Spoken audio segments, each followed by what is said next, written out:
الحمد لله وحده والصلاة والسلام على من لا نبي بعده أما بعد فأعوذ بالله من الشيطان الرجيم بسم الله الرحمن الرحيم اهدنا الصراط المستقيم صراط الذين أنعمت عليهم غير المغضوب عليهم ولا الضالين.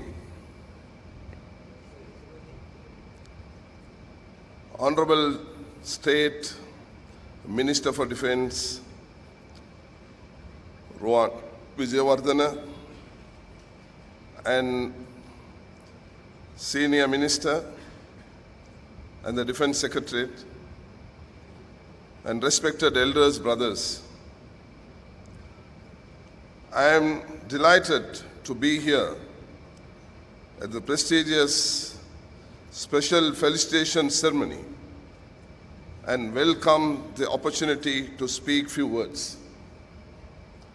Islam is a religion of mercy for all humanity. It is the fountainhead of eternal peace, tranquility, security, and brotherhood.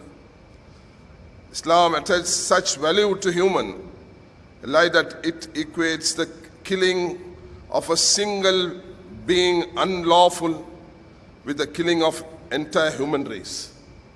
It is very clearly mentioned in Quran that involving in killing one human, it's unlawfully with the killing of the entire human race.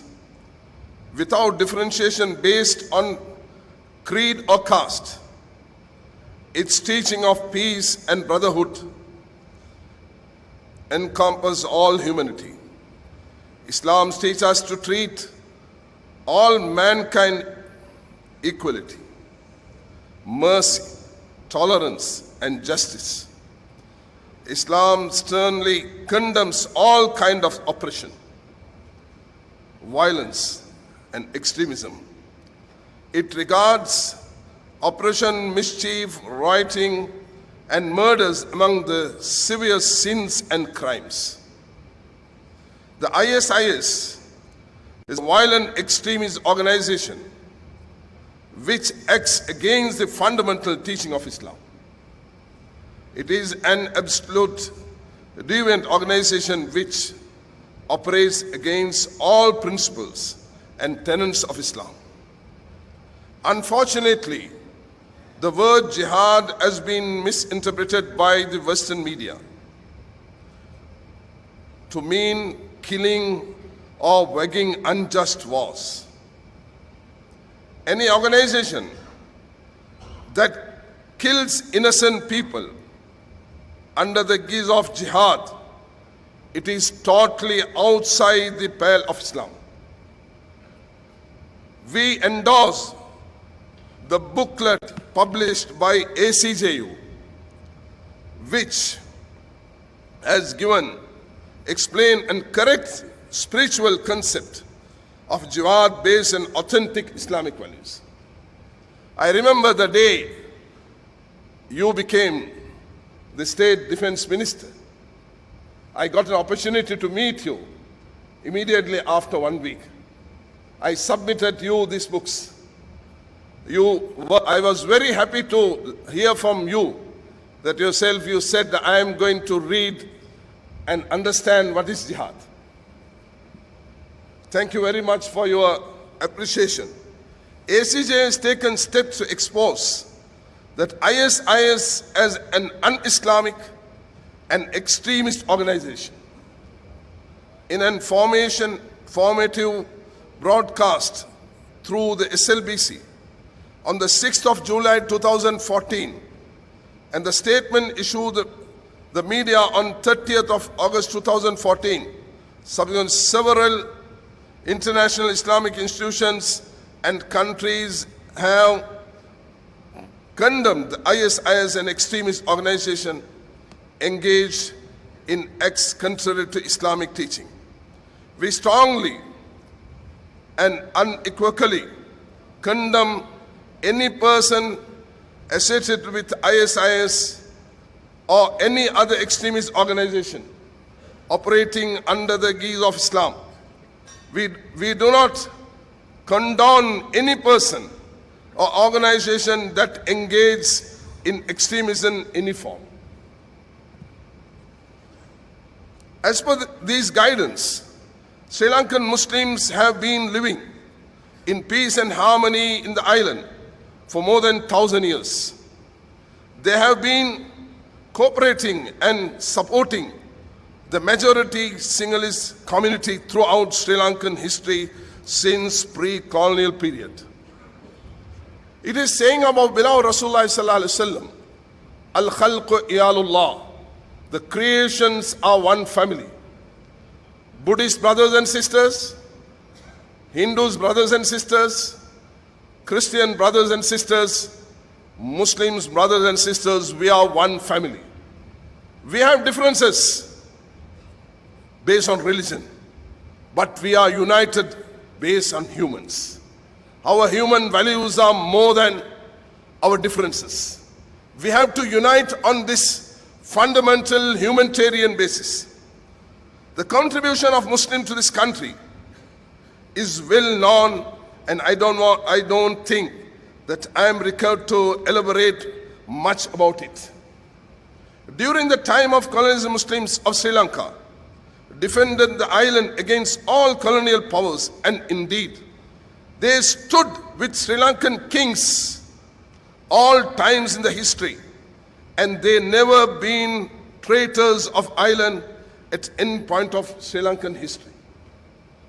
When the Portuguese first appeared off the shores of the Sri Lanka, the Muslims warned the king and Sangha and nobles and the people of the potential threat to the country's sovereignty.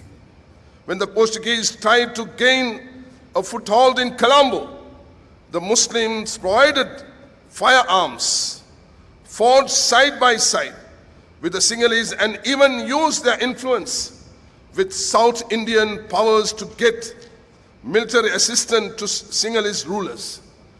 Through the intervention of Muslims and the Zamarin of Calcutta sent 3 distinguished Moors of Cochin with force to help Mayadini. This is well clearly mentioned by Lona Devaraj.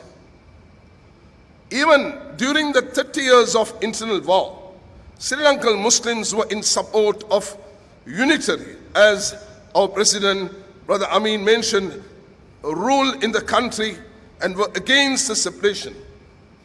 Thereby Muslims struggled a lot in sacrificing their wealth, homes, and even lives. Muslim community never fought against the authority on land or terrorists.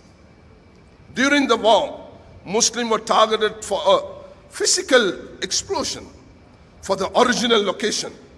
The entire northern Muslims from Jaffna and Mannar were chased out without any human remorse or humanitarians. Still today, these Muslims are victims. More than 2 to 3 decades. We need to emphasize the fact that thousands of Muslims died during the 30 years of war with LTT. They were targeted merely for not supporting the LTT during the period. I also need to highlight a couple of incidents that left pain memories to many Sri Lankans and the world. In 2006, August, around 35,000 Muslims were chased away from their mothers' homes in Modur within a very short time by the LTT. When the army found it difficult to convince the people to return their homes, the ACJU, together with the civil societies and the Minister Fauzi, we can remember that day. I remember when Mutur, the scholars and the public, they came to us, I and our ACJU contacted Honorable Minister, and he dealt with the defense on that occasion. We are proud to say that we are living and we knew how they suffered. I feel, my personal point of view, that 2006 is the downfall of LTT, when they didn't allow our children and teenage and our babies to have little bit of water. That was on 3rd August 2006. And the Muslims in Mudur highlighted the fact that Sambur was the area the government forces should focus. And this resulted in a major breakthrough. Similar, the Muslims continuously supported the forces in carrying out the military operations with all possible means. Nearly 16 years from the day in 1990s, 3rd of August, we are remembering this month of August, was the tragedy of the Kathankudi Mosque massacre. It's a non-fact that many Muslim officers were served in Triforces, sacrificed their lives in fighting the LTT. Few of to be mentioned, we are praying for them. May Allah grant them Jannatul Firdaus, who sacrificed their life for this motherland. We are Sri Lankan first, and we love this motherland. We are for this motherland. We will live and die in this country. And the few to be mentioned below, Tuan Nizam Muttalib was the former commanding officer of the 1st Battalion Military Intelligence. And Brigadier Tuan Bukhari Salih was a Sri Lankan military leader. He was the Chief of Staff of the Sri Lankan Army and was first Malay and Muslim in the country to reach the rank of Ushan. And Colonel Afif was the commanding officer for Special Force Regiment. What we need in this country today is to live peacefully, coexistent with other communities and an independent spiritual life.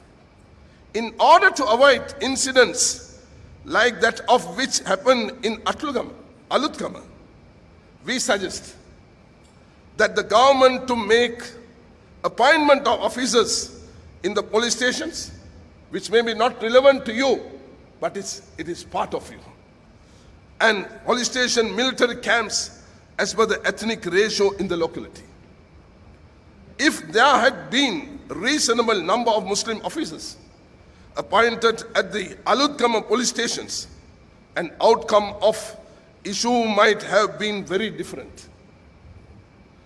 If government needs support from Muslim community in recruiting Muslim youth to Triforce, we can assist in this matter. And our Muslim community and the youth are keen to play a part in defense and protection of this beautiful motherland. Further, would suggest the following to enhance the effort made to bring social harmony among communities, the active promotion and communal harmony by the state, implementing awareness program by the ministry. And the reason the government, yesterday we happened to meet our Excellency President, and we cleared and we prayed him, and we are praying for him and for the country and the ruling, the government. May Almighty Allah give success and peace and harmony through the rulers and bring success, and let us see this motherland, a beautiful motherland with multicultural, the understanding of our brothers and sisters. In conclusion, I wish you all very best in your efforts in strengthening the peace and reconciliation among all the communities in Sri Lanka by clearing our doubts and creating environment of understanding. May Allah Almighty guide us all and protect and bless the beautiful island with eternal peace and prosperity. Wa akhir da'wana alhamdulillahi rabbil alameen. Wassalamu alaikum wa rahmatullahi wa barakatuh.